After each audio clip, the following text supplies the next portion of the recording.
New Jersey, and many other states moving to cashless toll collection.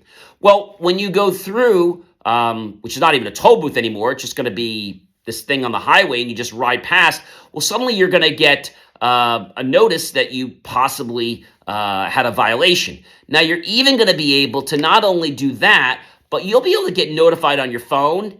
And even today, you can use this new app that they created. It's actually called My PAYNJ